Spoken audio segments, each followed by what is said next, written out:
ഒരു രാഷ്ട്രത്തെ നിയന്ത്രിക്കുന്നത് ആരാണ്? ആ രാഷ്ട്രത്തിന് ഒരു ഭരണകർത്താക്കളുണ്ട്, അതല്ലെങ്കിൽ ഒരു സിസ്റ്റമുണ്ട്.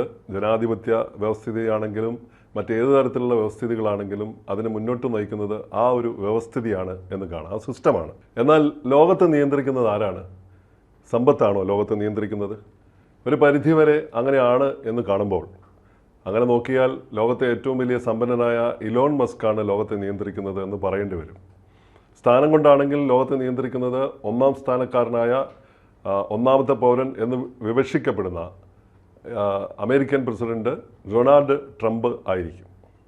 എന്നാൽ ഇതിനൊക്കെ അപ്പുറത്ത് ലോകത്തിലെ ഏറ്റവും കരുത്തനായ ശക്തനായ മനുഷ്യൻ ആരാണെന്ന് ചോദിച്ചാൽ, ആ ശക്തി കേന്ദ്രം ഏതാണെന്ന് ചോദിച്ചാൽ നമുക്കൊരു ഉത്തരം ലഭിക്കും. അത് വ്ളാഡിമിർ പുടിൻ എന്നാണ്, റഷ്യയുടെ പ്രസിഡന്റ്. എല്ലാ അർത്ഥത്തിലും നമുക്കറിയാം, വ്ളാഡിമിർ പുടിൻ്റെ ബുദ്ധികേന്ദ്രമായി പ്രവർത്തിക്കുന്ന അയാൾക്ക് ചുറ്റുമുള്ള വലിയ ഒരു സാമ്പത്തിക ലോകം, ഒരു രാഷ്ട്രീയ ലോകം, അദ്ദേഹത്തിൻ്റെ ചാരവലയങ്ങൾ, അങ്ങനെ ലോകത്തിൻ്റെ അപ്രമാദിത്വത്തിലേക്ക് സോവിയറ്റ് യൂണിയൻ്റെ തകർച്ചയ്ക്ക് ശേഷം യൂറോപ്പിൻ്റെ അല്ലെങ്കിൽ പഴയ പീറ്റർ ദ ഗ്രേറ്റ് എന്ന മഹാനായ റഷ്യയുടെ സ്ഥാപകൻ്റെ ആ ആശയങ്ങൾ ഉൾക്കൊണ്ടുകൊണ്ട് പുതിയൊരു റഷ്യയുടെ സംസ്ഥാപനത്തിന് വേണ്ടി ശ്രമിക്കുന്ന വ്ളാഡിമിർ പുടിനെ നാം കാണുന്നു.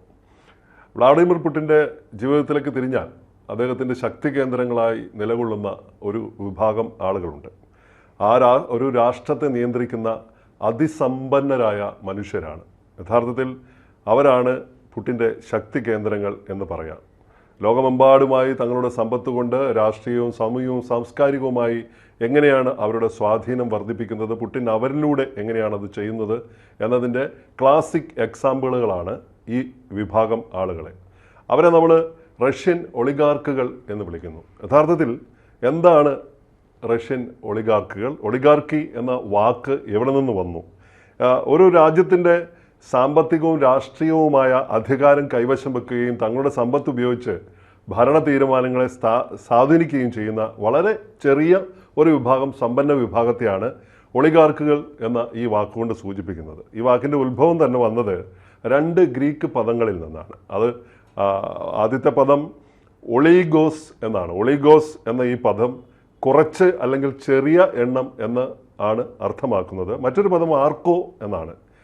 ഭരിക്കുക അല്ലെങ്കിൽ കൽപ്പിക്കുക എന്ന ഈ 2 പദം കൂടി ചേർന്ന് ഒളിഗോസും ആർക്കോയും കൂടെ ചേർന്നിട്ടാണ് ഒളിഗാർക്കി എന്ന വാക്ക് ഉണ്ടായത്. അതായത് കുറച്ച് ആളുകളുടെ ഭരണം എന്ന ലളിതമായ അർത്ഥമാണ് ഒളിഗാർക്കിക്ക് ലഭിക്കുന്നത്.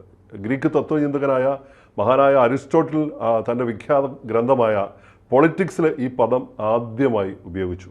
അദ്ദേഹത്തിൻ്റെ ഗ്രന്ഥത്തിൽ ഈ പദം ഉപയോഗിച്ചത്. അരിസ്റ്റോട്ടിൽ ഭരണരീതികളെ 3 തരത്തിലാണ് വിവക്ഷിച്ചത്. ഒന്ന് മൊണാർക്കിയാണ്, ഒരാളുടെ ഭരണം, സ്വേച്ഛാധിപത്യം ഒക്കെ അതിൽപ്പെട്ടതാണ്. മറ്റൊന്ന് അരിസ്റ്റോക്രസിയാണ്. അരിസ്റ്റോക്രസി എന്നത് മികച്ച ജ്ഞാനികളുടെ ഭരണം എന്ന് പറയാം. എന്നാൽ ഒളിഗാർക്കി എന്നത് അദ്ദേഹം ഒടുവിൽ 3ാമതായി പറഞ്ഞ ഒളിഗാർക്കി എന്നത് ധനികരുടെ അല്ലെങ്കിൽ ചെറിയ ഒരു കൂട്ടത്തിൻ്റെ ഭരണം എന്നാണ് അദ്ദേഹം അർത്ഥമാക്കിയത്. ഇന്ന് ഈ പദം സാമ്പത്തികവും രാഷ്ട്രീയവുമായ അധികാരം ചില സമ്പന്നരുടെ മാത്രം കയ്യിൽ സ്വാധീന ശക്തികളായി നിൽക്കുന്ന വ്യക്തികളുടെയോ കുടുംബങ്ങളുടെയോ കൈവശം വെക്കുന്നതിനെയാണ് ഈ സംവിധാനത്തിൽ നിന്ന് സൂചിപ്പിക്കുന്നത്. ഈ ഭരണവർഗത്തിലെ ഒളിഗാർക്കുകളാണ് അവർ സാധാരണ തങ്ങളുടെ സാമ്പത്തിക സാമ്രാജ്യങ്ങൾ, വൻകിട വ്യവസായങ്ങൾ, ബാങ്കുകൾ, മാധ്യമങ്ങൾ ഇവയെല്ലാം നിയന്ത്രണം കൈയാളി വച്ചിരിക്കുകയാണ്. അപ്പോൾ ഈ സർക്കാരിൻ്റെ നയങ്ങളിലുള്ള നിയമനിർമ്മാണങ്ങളിലൊക്കെ ഇവർ സ്വാധീനം ചെലുത്തുന്നുണ്ട്. നമ്മൾ ഈ ഒളിഗാർക്കുകളെ കുറിച്ച് പറയുമ്പോൾ എന്തുകൊണ്ടാണ് വ്ളാഡിമിർ പുടിൻ്റെ റഷ്യൻ ഒളിഗാർക്കുകൾ ശക്തരാവുന്നത് എന്ന് നോക്കാം. റഷ്യയിലെ ഉദാഹരണത്തിലേക്ക് വന്നാൽ, അധികാരത്തിൻ്റെ പുതിയ കോട്ടകൾ കെട്ടിയ ഈ ഒളിഗാർക്കുകൾ, അവർ റഷ്യൻ ഒളിഗാർക്കുകൾ എന്ന് വിളിക്കപ്പെടുന്നു പൊതുവെ.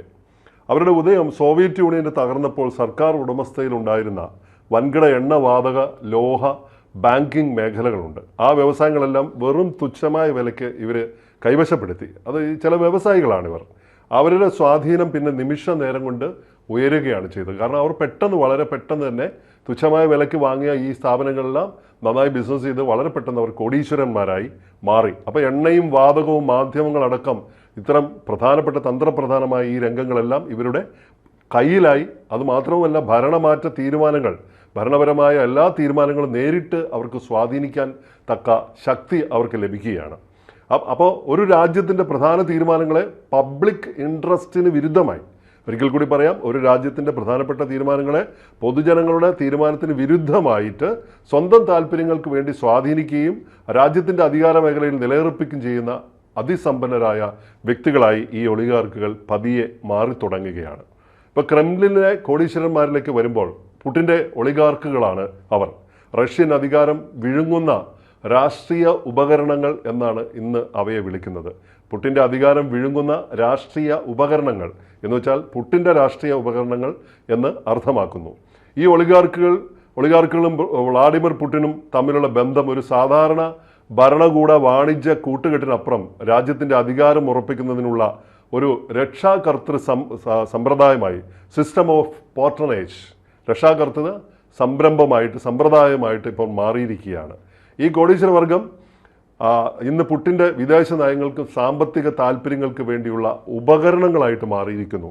ഞാൻ മുമ്പ് സൂചിപ്പിച്ചതുപോലെ ഇവർ ക്രെംലിൻ്റെ രാഷ്ട്രീയ ഉപകരണങ്ങളായി മാറിയിരിക്കുന്നു എന്ന് പറയുന്നത് ഈ അർത്ഥത്തിലാണ്. ഒളിഗാർക്കുകളുടെ ഉദയം യുഗോസ്ലാവിയൻ പിൻവാങ്ങലിലൂടെ 1990കളിൽ പ്രസിഡന്റ് ബോറിസ് യെൽസിൻ്റെ കാലഘട്ടത്തിൽ നടന്ന വൻ സ്വകാര്യവൽക്കരണമാണ് കാരണമായത്. അന്ന് ലോൺ ഫോർ ഷെയർസ് എന്നൊരു സിസ്റ്റം വന്നു. 1990കളിൽ നടപ്പാക്കിയ ഈ വിവാദ പദ്ധതിയിലൂടെ മുൻ സോവിയറ്റ് രാജ്യത്തിൻ്റെ ഉൽപ്പാദന കേന്ദ്രങ്ങളും എണ്ണ പ്രകൃതിവാതക സ്ഥാപനങ്ങളും ഉൾപ്പെടെ സർക്കാർ ഉടമസ്ഥയിലുള്ള ആസ്തികളെല്ലാം വളരെ കുറഞ്ഞ വിലയ്ക്ക് ഈ വാണിജ്യ ഗ്രൂപ്പുകൾ സ്വന്തമാക്കി, അവരുടെ ഉടമസ്ഥയിലാക്കി. അത് സർക്കാർ പൊതുസ്വത്തെല്ലാം അവരുടേതാക്കി മാറ്റി. അതിലൊരു പ്രധാന ആള് മിഖായൽ ഖോദോർക്കോവ്സ്കിയാണ്. അദ്ദേഹം യൂക്കോസ് എന്ന കമ്പനിയുടെ ഉടമയായിരുന്ന അദ്ദേഹം ഇത്തരത്തിൽ വൻ സമ്പത്ത് നേടിയ ഒളിഗാർക്കുകളുടെ മുൻനിരക്കാരിൽ ഒരാളാണ്. 2 സൂപ്പർ മീഡിയ റിങ്ങുകൾ അക്കാലത്ത്, ഈ ഒളിഗാർക്കുകളുടെ 2 സൂപ്പർ മീഡിയ റിങ്ങുകൾ അക്കാലത്ത് റഷ്യയുടെ നയങ്ങളെ രൂപപ്പെടുത്തി എന്നാണ് നിരീക്ഷിക്കുന്നത്. പുടിൻ്റെ അൾട്ടിമേറ്റത്തിലേക്ക് പോയ സ്വാതന്ത്ര്യത്തിൽ നിന്നും നിയന്ത്രണത്തിലേക്കാണ്. അവർ ഈ സമ്പത്തുണ്ടാക്കിയ ഒളിഗാർക്കുകൾ ധാരാളമായി അവരുടെ ഇഷ്ടത്തിന് അനുസരിച്ച് അവർ പ്രവർത്തിച്ചു. പക്ഷേ അവർക്ക് സ്വാതന്ത്ര്യമുണ്ടായിരുന്നു, അവർക്ക് എന്തും ചെയ്യാനുള്ള സ്വാതന്ത്ര്യമുണ്ടായിരുന്നു. അവിടെ നിന്നും അവർ നിയന്ത്രണത്തിലേക്ക് വരികയാണ്, പുടിൻ്റെ നിയന്ത്രണത്തിലേക്ക് വരികയാണ്. 2000-ൽ വ്ളാഡിമിർ പുടിൻ അധികാരമേറ്റതോടെ യെൽസിൻ ഒളിഗാർക്ക് യുഗം അവസാനിച്ചു. ബോറിസ് യെൽസിൻ്റെ ഒളിഗാർക്കുകളുടെ യുഗം അവസാനിക്കുകയും പുടിൻ ഒരു നിർണായക സന്ദേശം ഈ ഒളിഗാർക്കുകൾക്ക് നൽകി. ഒളിഗാർക്കുകൾക്ക് രാഷ്ട്രത്തിന് മേൽ സ്വത്ത് വർദ്ധിപ്പിക്കാൻ അവകാശമില്ല. സ്വകാര്യ സ്വത്ത് സമ്പാദനമാകാം, പക്ഷേ രാഷ്ട്രത്തിൻ്റെ മുകളിൽ സ്വത്ത് സമ്പാദനത്തിന് അവർക്ക് അവകാശമില്ല. മറിച്ച് രാഷ്ട്ര നേതൃത്വത്തിന് കീഴിൽ സ്വത്ത് തുടരാം, രാഷ്ട്രത്തിൻ്റെ ചിറകിന് കീഴിൽ അവർക്ക് ഈ സ്വത്ത് തുടരാം എന്ന ഒരു നിബന്ധന പുടിൻ കൊണ്ടുവന്നു 2000-ൽ അദ്ദേഹം അധികാരത്തിൽ വന്ന ഉടനെ. ഖോദോർവിസ്കിയുടെ അറസ്റ്റ് ഈ സമയത്താണ് നടക്കുന്നത്. നേരത്തെ പറഞ്ഞ പ്രമുഖനായിട്ട് ഒളിഗാർക്കുകൾ ഒരാളായിട്ടുള്ള പുടിൻ്റെ നയങ്ങളെ അയാൾ പരസ്യമായി വിമർശിക്കുകയാണ്. രാഷ്ട്രീയത്തിൽ ഇടപെടാൻ ശ്രമിച്ച ഈ ഖോദോർവിസ്കിയെ 2003 ഒക്ടോബറിൽ അറസ്റ്റ് ചെയ്യപ്പെട്ടു. മറ്റ് ഒളിഗാർക്കുകൾക്കുള്ള വ്യക്തമായ സന്ദേശമായിരുന്നു പുടിൻ ഇതിലൂടെ നൽകിയത്. തന്നോടൊപ്പം നിന്നാൽ നിങ്ങൾക്കും രക്ഷയുണ്ട്, ഇല്ലെങ്കിൽ ഇതായിരിക്കും നിങ്ങളുടെ അവസ്ഥ എന്ന് അദ്ദേഹം മുന്നറിയിപ്പ് നൽകുകയായിരുന്നു. അപ്പോൾ രാഷ്ട്രീയപരമായി വിധേയരല്ലാത്തവരെ ശിക്ഷിക്കുക, അറസ്റ്റ് ചെയ്യുക, സ്വത്തുക്കൾ പിടിച്ചെടുക്കുക തുടങ്ങിയ നടപടികളിലൂടെ പുടിൻ ഒളിഗാർക്കുകളുടെ ഈ രാജ്യം എന്ന നില മാറ്റി. അവരുടെ രാജ്യമാണ് റഷ്യ എന്ന നില മാറ്റിയിട്ട് ക്രെംലിൻ്റെ നിയന്ത്രണത്തിലാക്കി. ക്രെംലിൻ്റെ കീഴിലാണ് അവരുടെ രാജ്യത്തിനകത്ത് മറ്റൊരു രാജ്യം ഉണ്ടായിക്കോട്ടെ, പക്ഷെ അത് ക്രെംലിൻ്റെ റഷ്യയുടെ നിയന്ത്രണത്തിലായിരിക്കും. അദ്ദേഹം പുതിയ സമവാക്യമുണ്ടാക്കി. രാഷ്ട്രീയമായി അനുകൂലമായി പ്രവർത്തിക്കുക, നിങ്ങൾ രാഷ്ട്രീയ സുരക്ഷ നിങ്ങൾക്ക് ലഭിക്കും, സ്വത്ത് നിലനിർത്തുക. ആ നിലയ്ക്കാണ് ക്രെംലിൻ ഒളിഗാർക്ക് ബന്ധം നിലനിൽക്കുന്നത് ഇപ്പോൾ. ആ ഒളിഗാർക്കുകളിൽ പ്രധാനപ്പെട്ട ഒരാളാണ് ഇന്നത്തെ യൂറി കോവാൽചുക് എന്ന, അദ്ദേഹത്തെ പുടിൻ്റെ സ്വകാര്യ ബാങ്കർ എന്നാണ് വിളിക്കുന്നത്. ഈ യൂറിൻ കോവാൽചുക്കിനെ, യൂറിനാണ് ബാങ്ക്, മാധ്യമം, സാമ്പത്തിക മേഖലയിലുള്ള ഒട്ടനവധി റഷ്യയിലെ മുഴുവൻ കാര്യങ്ങൾ നിയന്ത്രിക്കുന്നത്. അദ്ദേഹത്തിന് സ്വാധീനം എന്ന് പറയുന്നത് പുടിൻ്റെ വ്യക്തിപരമായ താല്പര്യങ്ങൾക്ക് വേണ്ടിയാണ് ഉപയോഗിക്കപ്പെടുന്നത് എന്നാണ്. രാഷ്ട്രീയമായിട്ടുള്ള ഉപകരണം കൂടിയാണ് ഈ ഒളിഗാർക്കുകളുടെ വൻകിട സംരംഭങ്ങളും മാധ്യമ ശൃംഖലകളും നേരിട്ട് റഷ്യൻ സ്റ്റേറ്റിൻ്റെ ഘടകങ്ങളായി മാറുകയാണ്. റഷ്യയുടെ ഭാഗം തന്നെയാണ് അവർ സ്വകാര്യ സമ്പാദനം നടത്തുന്നുണ്ട്, അവർ വലിയ ശക്തി കേന്ദ്രങ്ങളാണ്, പക്ഷേ അവർ റഷ്യയുടെ ഭാഗമാണ്, റഷ്യയുടെ സ്റ്റേറ്റിൻ്റെ ഭാഗമാണ്. പുടിനും ക്രെംലിനും സാമ്പത്തിക ലാഭവും ആഭ്യന്തര രാഷ്ട്രീയ സുരക്ഷയും ഇതിലൂടെയാണ് ഉറപ്പാക്കുന്നത്. ഈ അച്ചുതണ്ടിലൂടെയാണ് ക്രെംലിൻ, പുടിൻ തൻ്റെ സാമ്പത്തിക രാഷ്ട്രീയ സുരക്ഷ യഥാർത്ഥത്തിൽ ഉറപ്പാക്കുന്നത്, വരുമാനം ഉറപ്പാക്കുന്നത്.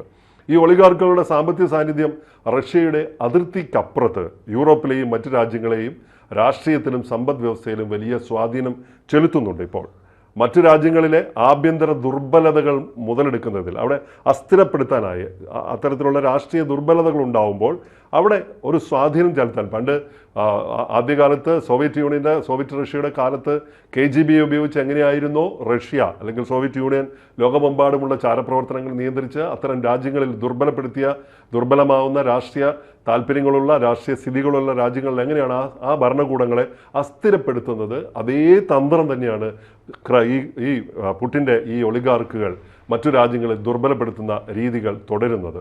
അപ്പോൾ ക്രെംലിൻ ഒരു പ്ലാറ്റ്ഫോമായിട്ട് ഇവരെ ഉപയോഗിക്കുക മാത്രമാണ് ചെയ്യുന്നത്. സാമ്പത്തിക ശിക്ഷാ നടപടികൾ ഉണ്ടായി. യുക്രൈൻ്റെ അധിനിവേശത്തിന് ശേഷം ലോകത്തിൻ്റെ സാമ്പത്തിക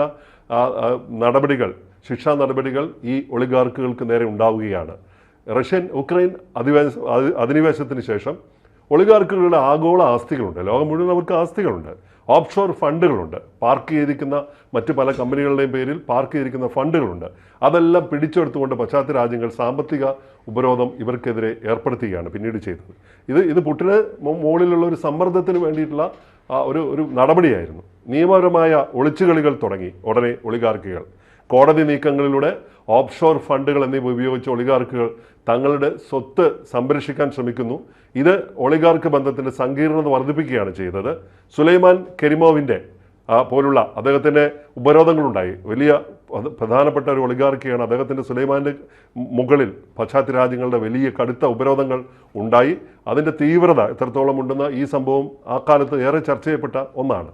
സോവിയറ്റ് യൂണിയൻ്റെ തകർച്ചയുടെ അവസരം മുതലെടുത്തുകൊണ്ട് ഉദയം ചെയ്ത ഈ ഒളിഗാർക്കുകൾ പുടിൻ്റെ കീഴിൽ സ്വതന്ത്ര ശക്തികളല്ല, മറിച്ച് രാഷ്ട്രാധിഷ്ഠിത ഉപകരണങ്ങളാണ്. അതൊരു സാമ്പത്തിക ശക്തി മാത്രമല്ല, ആ രാഷ്ട്രീയവുമായി കോർത്തിണങ്ങി കിടക്കുന്ന വെറും ഉപകരണങ്ങൾ മാത്രമാണ്. റഷ്യൻ ഇടപെടലുകളുടെയും അടിസ്ഥാന ഘടകമായിട്ട് ഇവർ തുടരുകയാണ്. ഒളിഗാർക്കുകൾ ലോകത്തെ നിയന്ത്രിക്കുന്ന 3 മാർഗങ്ങൾ ഇവയാണ്. അതുകൂടെ പരിശോധിച്ചുകൊണ്ട് നമുക്ക് മുന്നോട്ട് പോകാം. അവർ സ്പോർട്സ് ക്ലബ്ബുകളിലൂടെയാണ് ലോകത്തിലെ അവരുടെ soft power, image washing. Soft power എന്ന് പറയുന്നത് അതൊരു ശക്തിയാണ്. അത് വളരെ നിശബ്ദമായി കടന്നു വരുന്ന, കായികമായിട്ട് കടന്നു വരുന്ന ഒരു ശക്തിയാണ്. കായിക ക്ലബ്ബുകൾ ഏറ്റെടുക്കുന്ന ഒളിഗാർക്കുകളുടെ സോഫ്റ്റ് പവർ നേടാനും രാഷ്ട്രീയ നിയന്ത്രണങ്ങളിൽ നിന്ന് രക്ഷപ്പെടാനുമുള്ള മാർഗ്ഗങ്ങളാണ്. നമ്മളിപ്പോൾ ചുറ്റും കാണുന്ന പല വലിയ ലോകോത്തരമായ ചെൽസി ക്ലബിനെ കുറിച്ചൊക്കെ ചില ആക്ഷേപങ്ങളുണ്ട്.